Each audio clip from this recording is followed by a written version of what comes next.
Salut la jeunesse, voilà, confinement, plus d'atelier cuisine, donc je vous propose qu'on fasse ça un peu de manière virtuelle, ou en tout cas à distance. Donc je vais vous faire un petit tuto, et on va essayer de faire un peu de la bouffe un peu simple, mais sympa pour regarder la téloche, pour se mater une série, un truc quand c'est bouffé devant la télé quoi. Donc aujourd'hui on va faire des quesadillas au poulet. Bon, désolé pour les vrais Mexicains, j'ai un peu inventé le truc. Je ne sais pas si à la base on doit exactement mettre ça. Moi je me suis un peu quand même inspiré. Donc qu'est-ce qu'il faut pour ça?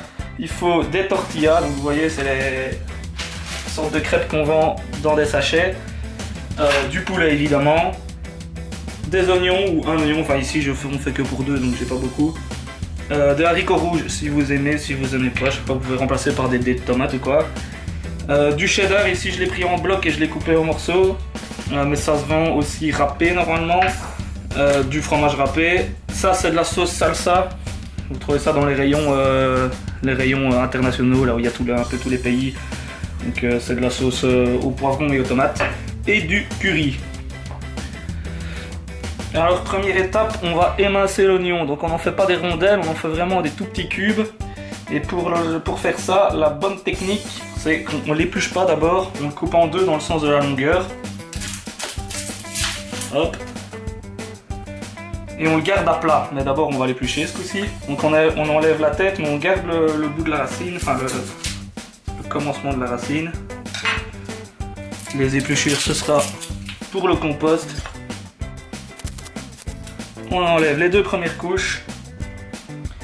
Et alors la technique, c'est que vu qu'on garde le bout ici de la racine, l'oignon il va rester entier, il va pas se casser en plein de morceaux. Et on va commencer à faire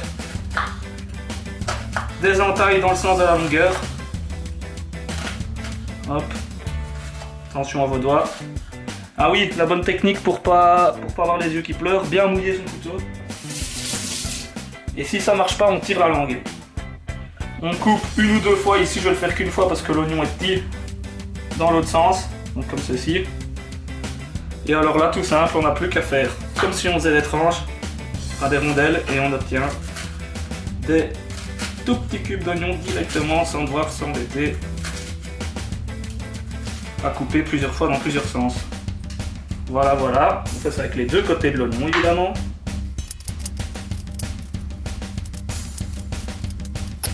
Et voilà, on garde ça sur le côté. J'ai pris des beaux petits pots, hein, vous voyez. J'essaye de faire un truc un peu propre. Et les petites vidéos qu'on voit sur internet, super bien présentées. Donc j'ai mon oignon coupé, maintenant on va couper le poulet. Ici j'ai des aiguillettes de poulet, ça marche aussi avec des escalopes de blanc de poulet, hein, mais... C'est ce que j'avais au congélateur quand j'ai fait mes courses pour le confinement. On fait les petits cubes. Ça c'est un peu, si vous aimez bien les gros morceaux ou les petits, moi j'aime encore bien les morceaux pas trop petits, qu'on sente bien ce qu'on mange.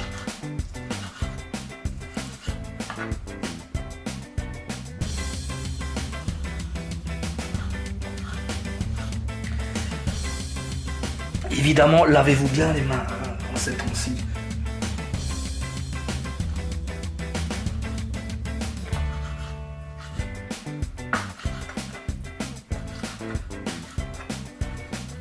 J'ai la des nerfs celui-là.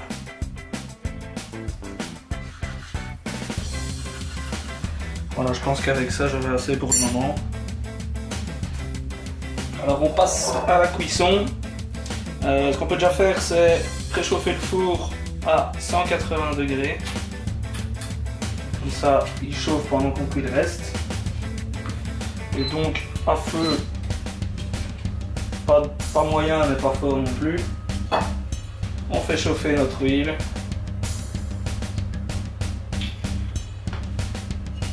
Et donc là, on peut mettre nos oignons.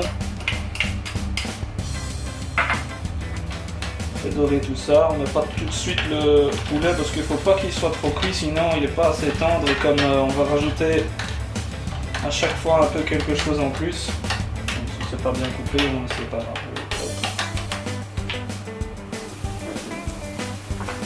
Donc une fois que les oignons sont un peu dorés, les dés de poulet.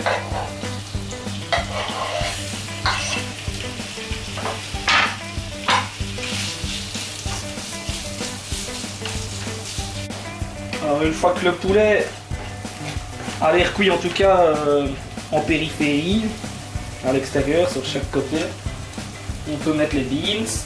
Je sais plus ce que j'ai dit tantôt, si j'ai dit beans ou haricots rouges. Moi j'appelle ça beans parce que c'est la classe. Les Américains ils mangent blindé ça. En gros c'est des haricots rouges, on trouve ça en bocal ou en conserve. Bon, on trouve ça aussi en frais je suppose, mais à mon avis c'est plus rare.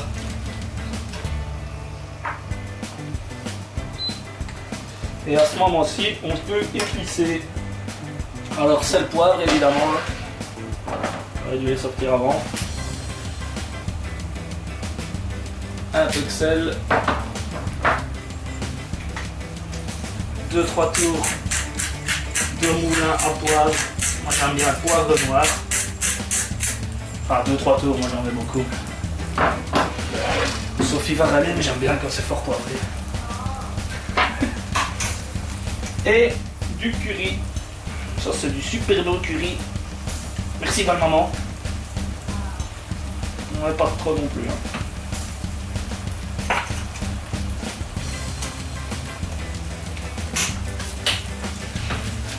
On mélange un coup.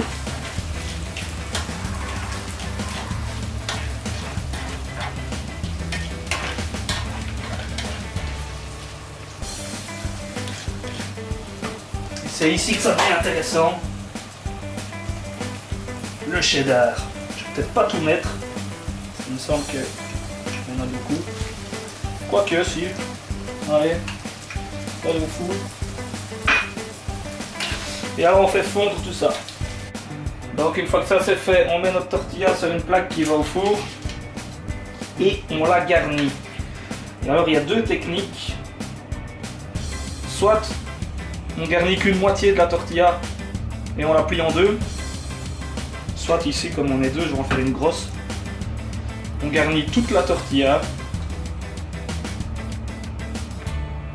Je peux plus, hein, soyons fous. On hiberne. Ça réserve. Donc on garnit tout. Et on en met une deuxième au-dessus. Ça fait une double quoi, en fait. Et on met tout ça 5 minutes. Ah non! Alors j'ai failli oublier, parce qu'il n'y a jamais assez de fromage. On n'oublie surtout pas de rajouter un petit peu de fromage râpé. Pas trop parce qu'il y a déjà du cheddar. Et puis on recouvre et on met tout ça au four à 180 degrés pendant 5 minutes.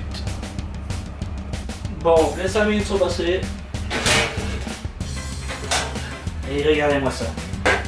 Le grand-maman est arrivé. On coupe ça avec un couteau à pizza.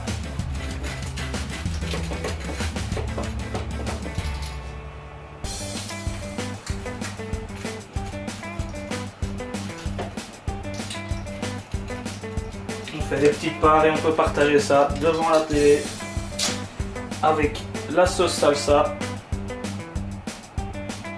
On vient tremper dedans.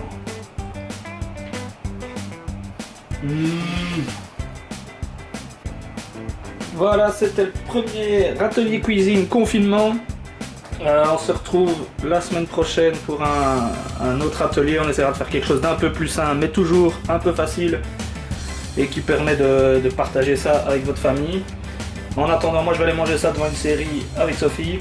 Restez connectés, que ce soit sur Discord ou sur Facebook. On va vous balancer plein de trucs tous les jours. Il y a les ateliers du lézard qui vont faire des ateliers également. Il y aura plein de propositions d'activités du centre culturel, du syndicat initiative et bien sûr de nous-mêmes. Donc si vous voyez ça sur Facebook, n'hésitez pas à aller faire un tour sur Discord. Et si vous voyez ça sur Discord, n'hésitez pas à aller faire un tour sur Facebook. Voilà, prenez soin de vous et surtout restez chez vous.